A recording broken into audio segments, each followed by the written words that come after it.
ಸರಿ ಸರಿ ಜಾನಕಿ ಒಳಗೆ ಬಾಮ್ಮ ಬನ್ನಿ.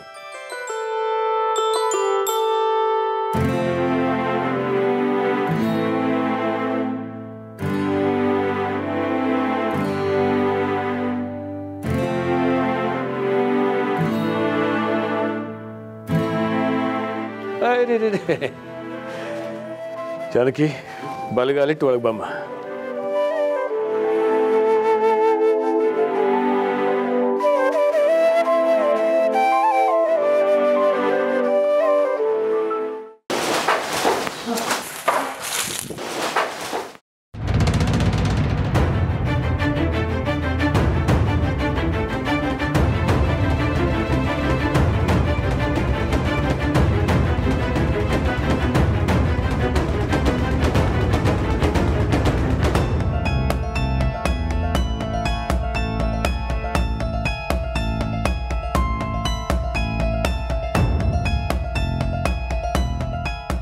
ಅಯ್ಯೋ ದೇವ್ರೆ, ಏನಿದು?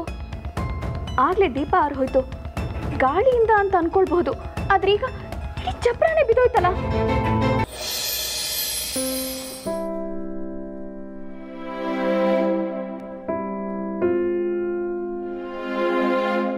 ಎಲ್ಲ ಅರ್ಜೆಂಟಾಗಿ ಆದ್ರೆ ಹೀಗೆ ಆಗೋದು. ಯಾರಾದ್ರೂ ನನ್ನ ಮಾತು ಕೇಳಿದ್ರೆ ತಾನೆ. ಅಯ್ಯೋ ಸುಶಿ, ಏನಾಯ್ತೆ ಈಗ? ಇನ್ನು ಏನಾಗ್ಬೇಕ್ರಿ? ಮನೆ ಒಳಗೆ ಕಾಲು ಇಡ್ತಿದ್ದ ಹಾಗೆ ನಮ್ಮ ಜಾನಕಿ ಮೇಲೆ ಎಲ್ಲ ತಪ್ಪೆಳಿತಿದಾರಲ್ಲ. ಸುಶಿ, ನೀನ್ ಯಾಕೆ ಹಾಗೆ ಅನ್ಕೋತೀಯ? ಯಾರು ನಮ್ಮ ಜಾನು ಮೇಲೆ ತಪ್ಪು ಹೊರಿಸ್ತಾ ಇಲ್ಲ. ನಡೆದಿರೋ ಘಟನೆಗಳಿಂದ ಗಾಬರಿ ಆಗಿದ್ದಾರೆ ಅಷ್ಟೇ.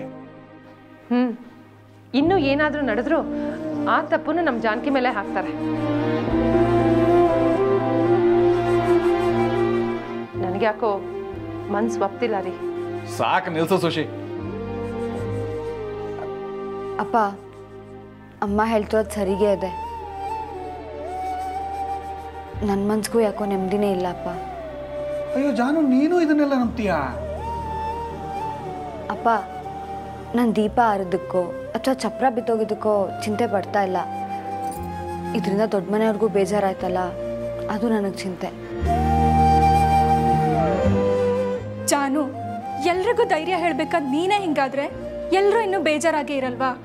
ರೆಡಿಯಾಗು, ಎಲ್ಲ ಸರಿಯಾಗುತ್ತೆ.